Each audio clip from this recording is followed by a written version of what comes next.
आज का टॉपिक हमारा जीवों के वर्गीकरण पर आधारित है, क्लासिफिकेशन ऑफ लिविंग ऑर्गेनिज्म। सबसे पहले we discuss about the 3 domains of life. आनुवंशिक लक्षणों के आधार पर कार्ल बूज ने जीवों को 3 डोमेन्स में बांटा, जो इस प्रकार हैं। Carl Woese divide life into 3 domain in 1990। First domain bacteria, second domain archaea, and third domain eukarya. Now we discuss these domain. Domain is domain bacteria. It contains all prokaryotic bacteria. Now second domain is domain archaea. It contains archaebacteria. Now come to the third domain. Third domain eukarya. It contains protista, plants, animals, and fungi.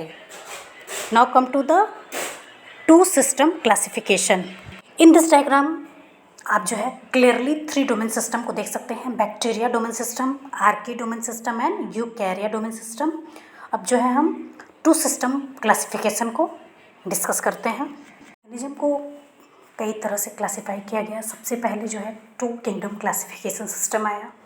तो this 2 kingdom system of classification given by the Carolus Linnaeus classified organism into 2 system, Plantae and Animalia, plant system and Animalia। और यह जो था it was very initiative classification given by the Carolus Linnaeus. उसके बाद जो है 3 system classification को हम डिस्कस करते हैं। 3 classification system is given bye Ernst Hückel. और इसमें जो है सारे ऑर्गेनिज्म को 3 पार्ट में डिवाइड किया गया था। प्रोटिस्टा, जिसमें यूनिसेलुलर ऑर्गेनिज्म को रखे गए थे, प्लांटी, सारे प्लांट्स को रखे गए थे, और एनिमेलिया, सारे एनिमल्स को रखे गए थे। तो 2 क्लासिफिकेशन सिस्टम या 2 किंगडम सिस्टम से 3 किंगडम सिस्टम में एक जो तीसरा जो सिस्टम जुड़ा, किंगडम जुड़ा, वो था प्रोटिस्टा। तो ये आपको याद रखना है कि 2 क्लासिफिकेशन सिस्टम में ओनली प्लांट और एनिमेलिया थे, लेकिन जो 3 क्लासिफिकेशन सिस्टम था उसमें जो है प्रोटिस्टा भी आ गए। और प्रोटिस्टा क्या थे, उसमें सारे यूनिसेलुलर ऑर्गेनिज्म थे। और ये जो 3 क्लासिफिकेशन सिस्टम था वह अर्नस्ट हैकेल द्वारा दिया गया था, तो इनका भी नाम याद रखना है। अब जो है हम 4 क्लासिफिकेशन सिस्टम को या 4 किंगडम सिस्टम ऑफ क्लासिफिकेशन को देखते हैं। System classification is given by Copeland in 1956। और इसमें जो है सारे ऑर्गेनिज्म को 4 क्लास में डिवाइड किया गया था। मोनरा, प्रोटिस्टा, प्लांटी एंड एनिमेलिया। मोनरा में सारे जो थे प्रोकैरियोट ऑर्गेनिज्म को रखा गया था। प्रोटिस्टा में यूनिसेलुलर यूकैरियोट्स को रखा गया था। और प्लांटी में सारे प्लांट्स को इंक्लूडिंग फंजाई, और एनिमेलिया में सारे एनिमल्स को रखा गया था। अब जो है हम इसके बाद जो है 5 सिस्टम क्लासिफिकेशन आया। अब उसको हम देखते हैं कि what is the 5 system classification. After that we see 6 system classification. Classification is 5 system classification. यह क्लासिफिकेशन जो है R.H. विटेकर के द्वारा 1969 में दिया गया था कि in this classification all living organism को 5 क्लास में डिवाइड किया गया था। और वो उनके नाम थे मोनरा, protista, fungi, plants and animals. मोनरा में सारे जो है प्रोकैरियोट्स ऑर्गेनिज्म को रखा गया था।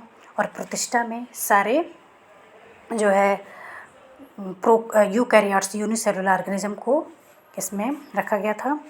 एंड फंजाई में सारे फंगल एनिमल को, और जो प्लांट में सारे प्लांट को, और एनिमल में सारे प्लेन में एनिमल्स को रखा गया था। तो इन दिस क्लासिफिकेशन 1 थिंग्स जो एक्स्ट्रा था उसमें, जो पहले जो 4 सिस्टम जो क्लासिफिकेशन था उसमें पहले क्या था, जो फंजाई थी वो प्लांट में ही इंक्लूडेड था। पर इन दिस 5 सिस्टम क्लासिफिकेशन इसमें से जो फंजाई को है प्लांट से निकाल करके एक अलग जो है ग्रुप बना दिया गया था, क्योंकि फंजाई जो था उसमें खुद से भोजन बनाने की मतलब कैपेबिलिटी नहीं थी, तो इसलिए उनको प्लांट में नहीं रखा गया, उसको एक अलग सा ही एक वर्ग दे दिया गया। So this is the 5 system classification, और this is the most popular classification, 5 system classification. अब जो है हम एक क्लासिफिकेशन का और डिस्कस करते हैं जो इसके बाद आया, 6th सिस्टम क्लासिफिकेशन। बट लेकिन जो सबसे मोस्ट पॉपुलर है वो 5 सिस्टम क्लासिफिकेशन ही है, लेकिन हम 6 सिस्टम क्लासिफिकेशन के बारे में भी देखते हैं। System classification, 6 system of classification is given by Gray and Julte in 1982, और in this classification kingdom Monera is divided into the Archaebacteria and Eubacteria। तो इस क्लासिफिकेशन में बस आपको इतना याद रखना है कि इसमें जो 5th क्लासिफिकेशन सिस्टम में जो किंगडम मोनरा था उसको फर्दर डिवाइड करके आर्कीबैक्टीरिया और यूबैक्टीरिया में डिवाइड किया गया है। तो 6 system classification is more advanced classification. 6 system classification. In this classification, you can clearly see in this diagram that Monera is divided further into the Eubacteria and the Archaebacteria। Eubacteria में उन जीव को मतलब true bacteria को रखा गया और archaebacteria में आदि बैक्टीरिया जो आदिकालीन बैक्टीरिया थे उनको रखा गया।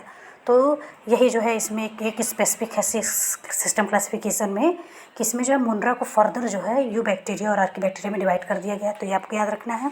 और इसके अलावा बाकी जो सिस्टम है वो सेम 5 सिस्टम क्लासिफिकेशन की तरह है। प्रोटिस्टा इसमें जो है यूनिसेलुलर यूकैरियोट्स को रखा गया, प्लांटी इसमें मल्टी सेलुलर यूकैरियोट्स को प्लांट्स को रखा गया है, इसमें एनिमल्स को रखा गया एनिमैलिया में। फंजाई में क्या है मल्टी सेलुलर यूकैरियोट्स को रखा गया है। तो अभी आपने देखा था कि 5 सिस्टम क्लासिफिकेशन में से जो फंजाई था वो प्लांटी से निकाल करके अलग कर दिया गया था, लेकिन जो 6 सिस्टम क्लासिफिकेशन है इसमें फर्दर जो मोनरा है उसको भी 2 भागों में डिवाइड कर दिया गया है। तो इस तरह जो है आप ये पूरे क्लासिफिकेशन सिस्टम को आप देख सकते हैं कैसे जो है 3 डोमेन्स में डिवाइड था, फिर 2 में, फिर 2 classification system, 3 classification system, 4 classification system, 5 and 6, and also it can be divided into 3 domains। तो in this chapter you clearly seen that the 3 domain is further divided into the 6 classification system। मतलब कि last में जो 3 domain है वही 6 classes system में further जो है वो डिवाइड हुआ है। तो सबसे पहला जो क्लासिफिकेशन था वो 2 सिस्टम, फिर 3 सिस्टम, फिर 4 सिस्टम, फिर 5, 6 एंड जो 3 डोमेन था उसको फर्दर जो है 6 सिस्टम में क्लासीफाई कर दिया गया है। So thank you for watching my video.